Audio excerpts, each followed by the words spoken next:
Okay, this is another Tales from the Fireside.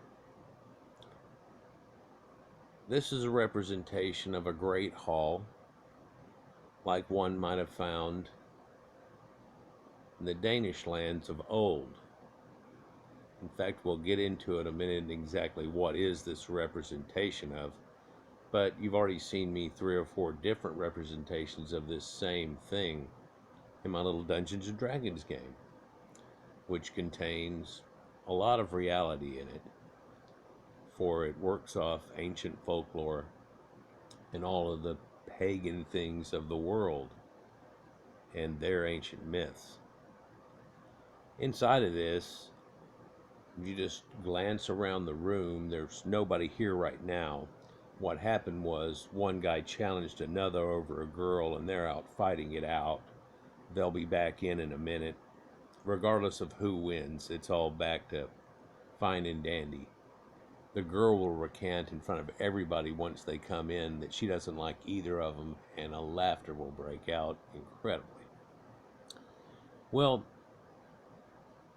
if we look around the room, you might or might not notice things or where things come from. But the tables are cleaved from a single tree. And they take the heart of a single tree and cleave it in two and get a thick piece, more than twice this thick, easily.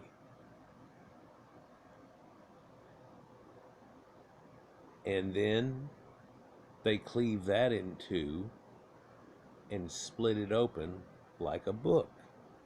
Like you see somebody make a guitar or things out of in a smaller way and call it book matching and everything, but they split it out and do that. Now there's rounded barked areas too, and in the cleaving off of that thickness, in the original it leaves 2 smaller ones, which they cleave the tips off of it and use that for the things like the roof and so on, and supports, and they have 2x4s left from things like that, right? Little supports. But the larger chunks end up being the seats and benches here, and this looks very much like a picnic bench that we have today, but they show ones and known of ones that are old, that are huge, long, expansive tables, and of course we know about castles and their expansive tables and how it shows in old cartoons and things of that nature. Well, just out here in the middle there's a cook and feast here going on, and your choice tonight is either deer or duck or cattle.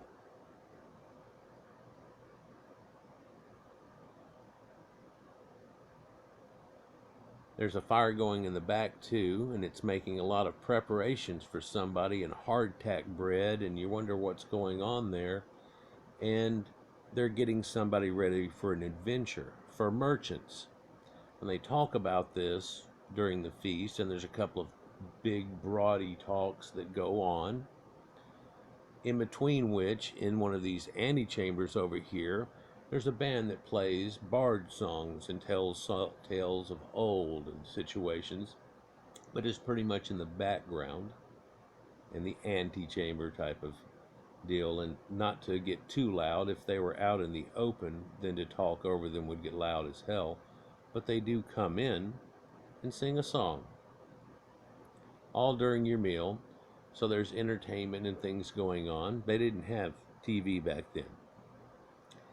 When we look around the room, you're not realizing the room itself, though, is actually made out of giant prows and ribs and boards of ancient ships, shipwrights, and made in exactly the same way in these arched and bowed ceilings that go in here, and this huge mast tree that's running through the middle. And you see some metal work, but you realize that, wow, they have the makings of a big boat right here quite easily.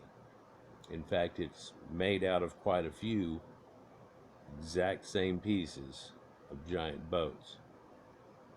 What else can we see if we look around, though? Well, we notice that there's candles working, and they make tallow, and wax and beeswax, and worked with bees to go with that mead that they have, which is kind of a beer gruel concoction, beer stew kind of thing going on.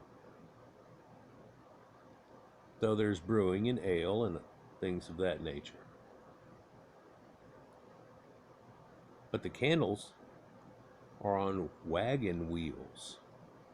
And you'd think, well, that's like an Old West thing, or I've seen that. Oh, well, yeah, but that comes from way back when, and that's there, and they're suspended by actual chains. So there's chain links being made there, and you start to be able to make a lot of links in these people, who we find out really are a genetic people very similar to the ones that they came in and overtook, and took over 90% of their genetics, as a snake biting itself, a la Conan the Barbarian and so on.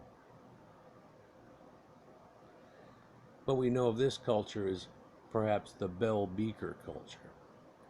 And there's corded ware and bell beaker that come in here, and you wonder how it all went, and perhaps how did we, okay, well, who's the bad guys and who ended up being us? And it's like, well, yes.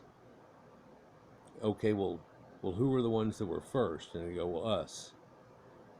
Okay, well, then who are these people that came in? Well, that's us. Well, what about the other ones? Well, that's us too. We're really all the same people, you can tell. There's a lot of accents, and people might wear some weird shit, and in the modern day, it's getting more and more westernized around the world. You don't really see great halls like this anymore. Up in the rafters, there would have been meat curing, like hardtack, or like a beef jerky, something along that line we think of today. And that also is cured food that can last a long time. Through the harvest, they'll make a bunch of it and everything, and then that's what people go through, and this hardtack bread and so on that lasts for longer journeys. And you're sent off with a couple of meals and go. Of course, people can hunt and gather and so on, but a lot of times on these ship journeys, we're not doing that as much. You might be trolling some fishing lines at best. And that also brings about food too. So we eat and have the merriment, the music and everything going on, and then a guy comes in dressed up, and you know that it's on now, and they take and suspend a piece of fabric up between this fire and the one in the back. The person in the back moves all the stuff that's from there, and they stoke the fire that's behind there and have the curtain up, and this is TV. And in the ancient tale, what they do is they take out stick figures that are just roughly carved, and they use those, poking them out close to the fire, shining onto that fabric like a backlit studio prop or screen, and they start to tell tales of old. There's a lot of conversations going around, but as soon as something like this happens, people get quiet. And you know, after years and years and growing up and doing this, this is not the time to interrupt or do things. Although laughter happens and all kinds of stuff, and there might be little comments, it's kept to a minimum as these ancient tales are told, and they're told over and over again. Eventually, you might be involved in the telling of one of the many, many tales. And so one of these many tales are told over time, and it's about one of the earliest tales we have written down of this saga in this area and things that had happened, and it's known as the Epic of Beowulf. And you might be familiar with it, I don't know what age and what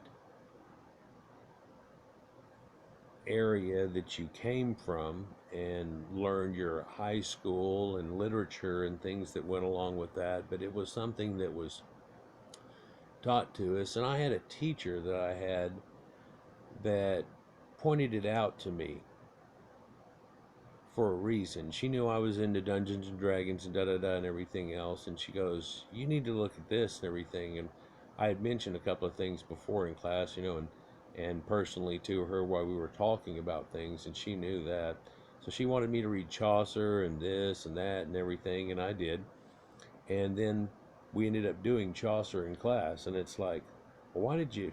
Oh, well, okay. And the whole time she would just be talking to everybody, and she'd just look directly at me at certain times and so on. It was kind of funny, and had an odd connection with her in that way. One of the first things, though, that she did was this Beowulf situation. Later, also, I tried to do a term paper on different things, and she told me she thought quite a bit about it, and that she thought that I should do Henry David Thoreau, Life on Walden Pond. And I was like, well, what's that got to do with it? And she goes, why don't you explore and find out? And so I did a paper on it, and actually only got a B on it because I didn't take her point of view that she thought I might glean out of it, but I did, you know, impress her with the paper and somewhat, so on.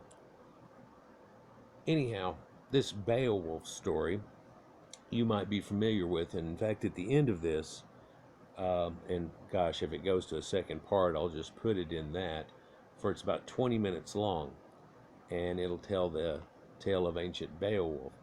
You can tell from the standards and the flags that are in here. This one has a small ship on it, and this one has a griffin, which is a winged lion type creature. And people don't think there was lions and tigers and bears, oh my, back in the ancient times in here, but there used to be lions roaming across the north, but the master of beasts took them away, and fate took them away, along with the giant cave bears, mammoths, and things that died off at the Younger Dryas event at the end of the last ice age. Let's go to the top and start this off, though, because that's a picture they had in the middle. And hey, I could have said, Tales from the Campfire, that the dragon here starts, but man, if you want to be real picky about straight D&D and stuff, the black dragon wouldn't necessarily have fire breath, probably be spitting acid and so on, although there's a form of it that's like the lightning dragon and so on, but don't need to go there. You could also say that I took the dragon's scales, because the dragon's immune to the fire, of course, he creates, like the scales, like a snake who is immune to his own venom, right? And become a mongoose, for the mongoose has become more immune to it, and now he is wearing armor that is made of dragon skin, and he can withstand the heat.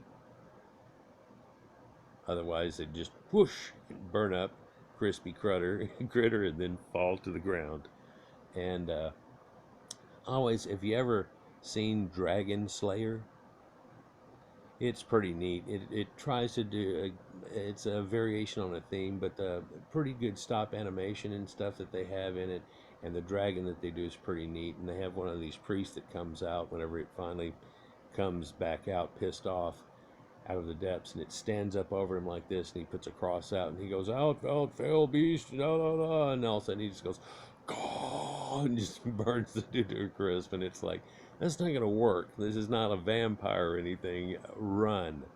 And it's got an ancient wizard and this apprentice kid that gets his gemstone that has his essence trapped inside of it, and he's been told that he's really needed, that this is to happen, and he has to use the crystal to bring that sorcerer back. And it's kind of like a Gandalf white wizard return situation, if you will, right? If you've seen the movie, it's pretty neat.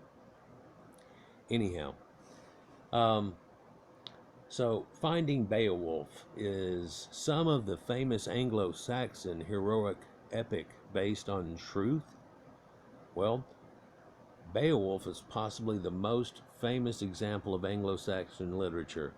The heroic epic was created between the 8th and 11th century and is set in Scandinavia, but I'm telling you that it's a story that comes from at least two different stories commended from long, long ago. I'll get into that later. In the tale, Beowulf helps the king of the Danes, tribe of Dan, Hroðgar, by defeating the monstrous being called Grendel, which basically means destroyer or the nothing, kind of like in the never-ending story. Until Beowulf showed up, Grendel had been wreaking havoc on the Mead Hall and the rest of the kingdom. Just a piece of fiction, or maybe not. For the 6th century dining hall at the center of this epic has been found in Denmark. So they're saying it's 6th century, but it's a tale of the 8th to 11th, but it comes from a time before.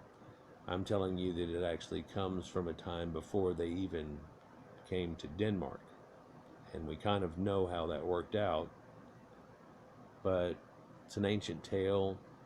And in this tale that I tell you that they used to use puppet type pieces or cutouts of wood and have them doing things like hand puppet situations and showing tales and stories, would have at one time been a lion that lived in a cave, or then again, could it have been a bear that lived in a cave? But it's got an idea of dragons in it too, and something like the Boggy Creek monster, and it's quite odd, but only if you find that it's a blending of mythologies.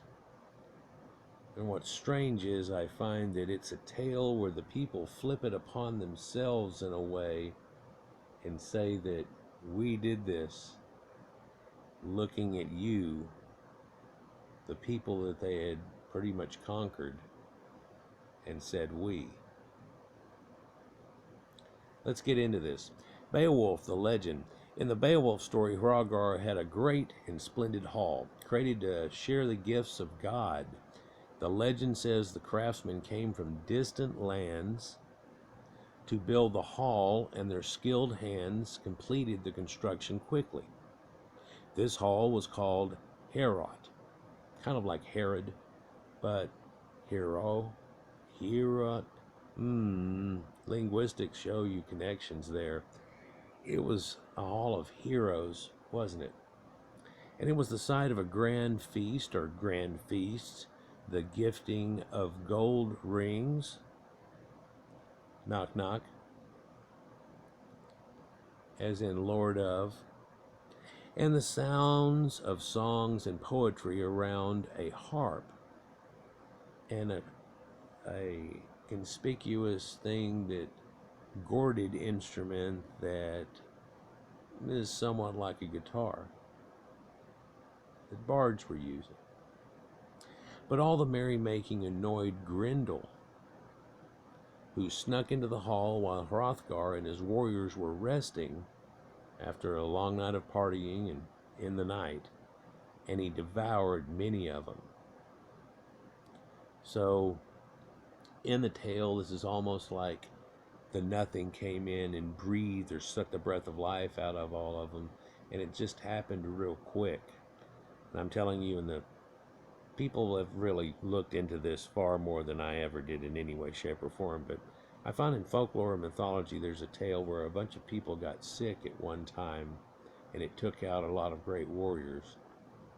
And that has nothing to do with this, but yet it might, for there's about 3 or 4 hints through it, and I don't want to, whenever it shows the video, break in here and go, okay, this da-da-da-da-da-da, but it's got it in there too.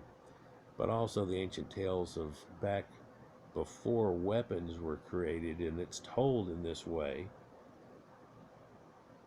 that someone fought a lion with his bare hands and killed him. And I'm telling you, that comes down to us as the tale of Samson and Hercules and his 12 trials, and it's in right over there from where we know these people came from. Other stories in the Golden Fleece people and the Aegis.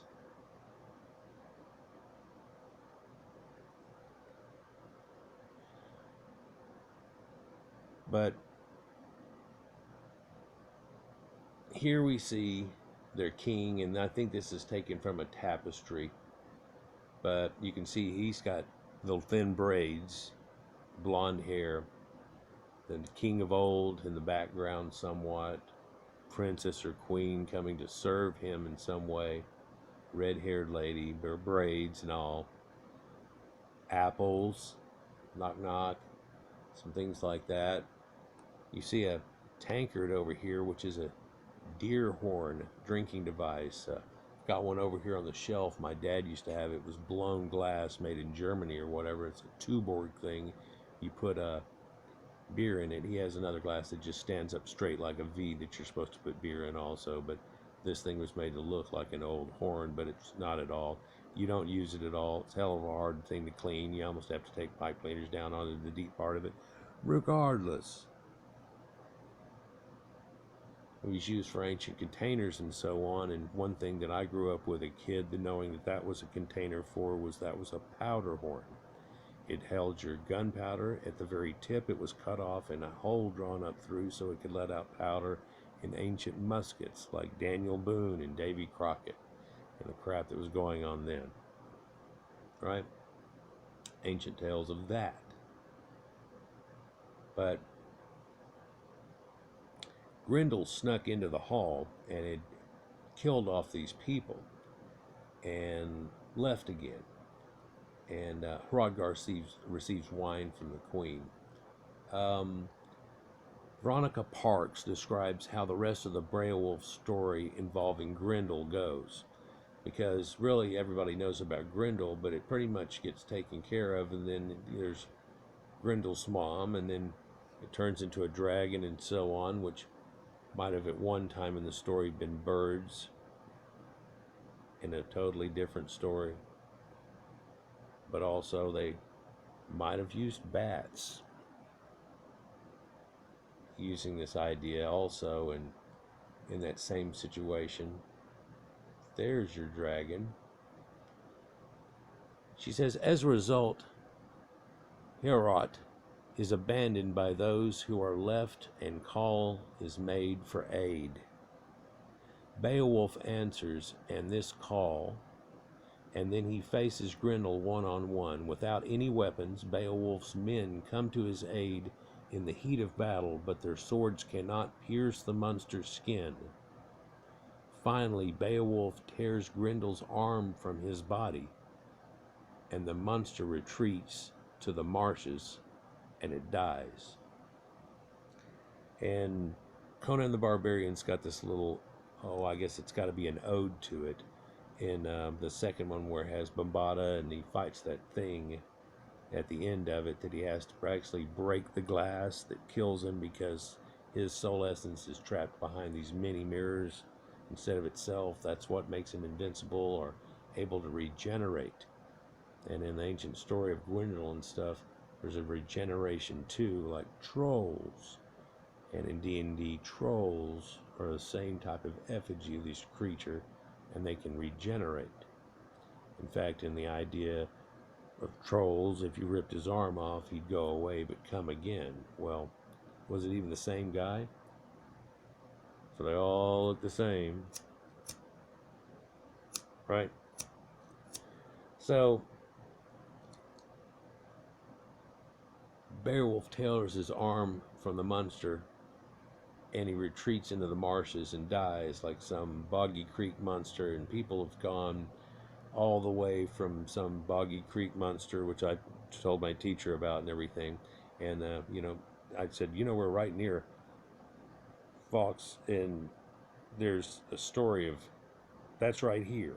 we're in northeast Texas. It's just right over there. So, and then of course those Louisiana swamp monsters and all these little things over time. But of course Bigfoot and all those things, and this idea. But then his mom, see, that's the problem in the story. Is like, oh my God, that was so hard to fight off, and it was like, well, that was just a kid.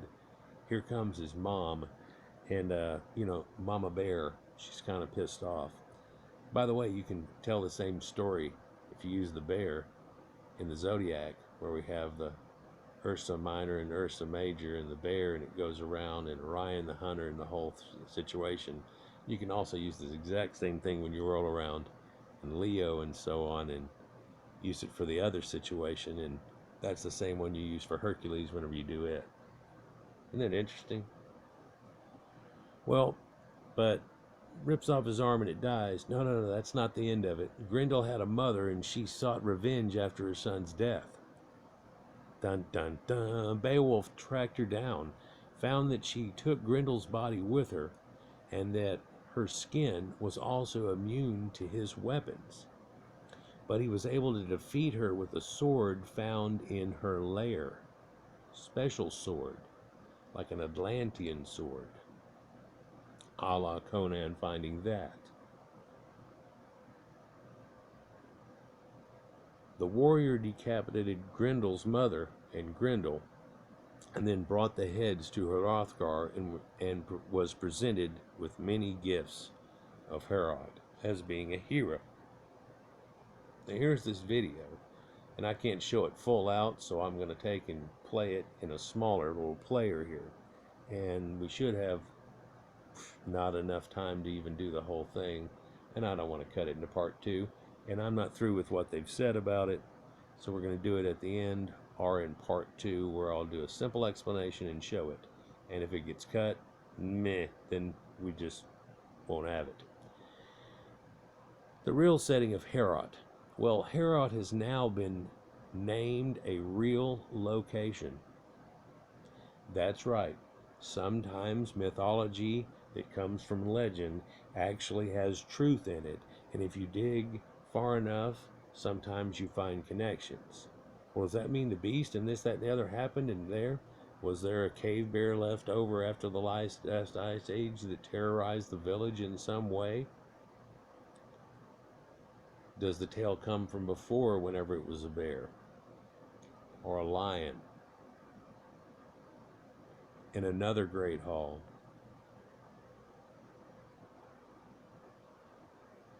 the Hall of the Mountain King.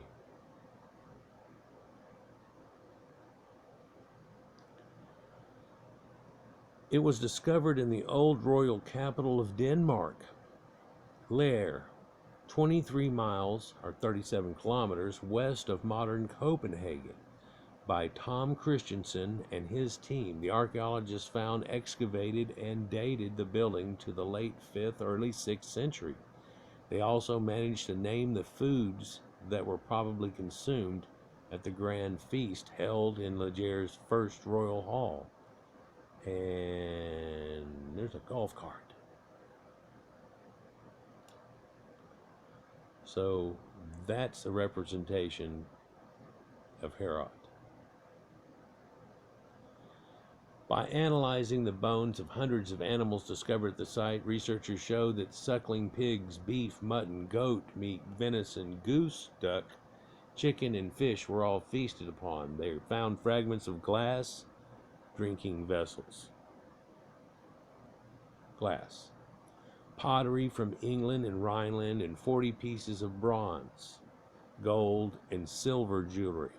Reflecting on the discovery, project director Dr. Christensen, curator of Denmark's Roskilde Museum, said, "For the first time, archaeology has given us a glimpse of life in the key royal Danish site associated with the Beowulf legends." And there are a lot of different depictions of it, but in this weird depiction, you see these weird slit nostrils, and how it breathes out of its forehead somewhat through its sinus area, and it looks hideous and has sag ears like a cow or something, but it has claws that are huge. In fact, it could grab a man and lift him up in one hand. And now we're not looking at something that's probably either a bear. Well, that could go bear, I guess, but that's not a lion or a bear. It's a bear lion. Well, that's about a bear lion. Well, here is Grendel with his arm ripped off. So here's Mom, whose arm is bigger than him himself, and like, and the giant dragon. To show you sometimes people know what went on and put two and two together, if we look at this picture over here, this altar that's going on where the creature lives, that he finds her, over here's this helmet on the ground and so on, and he's found a special sword that's there that she's not immune to somehow. And that altar there has the ancient Venus statues that I've done quite a few videos on, showing not the princess or the maiden of Venus, but the mother version of her, and pretty decent effigy of it there. Laying on a hill of skulls, Grendel dying off, but he can regenerate, and it can happen again because there's more of them. Hey, listen, this bear come down out of the hills and da-da-da and everything, and it terrorizes the people. There's more than one bear. There's more than one hill. Well, we went up in the hills, we didn't find none. They hibernate too, but also they have the ability to climb over a hill. Isn't that amazing? Yep. So if you think you got them all, sometimes you didn't. But until modern archaeology, pretty much, short of finding a giant old bear skull in a cave or something, we didn't really realize that people had all this. But clan of the cave bear I talked about, that's not necessarily true, but we didn't know how huge they were. You look at now and it just dwarfs even a polar bear. Kodiak dwarfs them. Short-nosed bear. Look into it. Is there more truth to the Beowulf story? Well, the find raises the question as to how much of the Beowulf story is legend and what may be truth. Historical records also state that the Grand Hall was abandoned due to Grendel's attacks. If Grendel, literally the Destroyer is what his name, existed as a malevolent spirit causing disease or death, or was a fierce human enemy, is still unknown. Now here's a picture of Grendel, and in this picture he's more of a werewolf, if you will, or a troll, or an orc. Knock knock. But does he steal the stuff in the pouch that he's got there, and his clothes raggedly? He doesn't make his own. That's just something he's acquired. It's all hairy and Boggy Creek Muncher. Another depiction of what Grendel may have looked like. What do you think Grendel originally was? Let me know down in the comments. Riley Winters has explored this topic in a previous Ancient Origins article. She came to the conclusion that Grendel is likely a version of a Scandinavian giant tale, while the Anglo Saxon author, whoever he was, might have created his own version of a monster while placing the tale of Beowulf in Scandinavia now. The numerous interactions with Viking forces in modern-day England, Ireland, and Denmark make it possible that the author attempted to incorporate Scandinavian mythology in the text as well. Further, there is quite a bit of overlap between pre-Christian Anglo-Saxon gods and Norse ones. And I've talked quite a bit about that and why that would be and how much connections there are. So either way, it is exciting to think that at least some of the Beowulf story is based on real life, as shown by the identification of the story's legendary Great Hall and the original picture, Beowulf against the Dragon. So I'm going to have to reload this for it to play that. And whenever I do, we might as well go to part 2, and I keep it subjugated to that. So up in your top left hand corner, it will go to that and show it pretty much picture in a picture, likes here a little bit bigger than that. We'll see you there.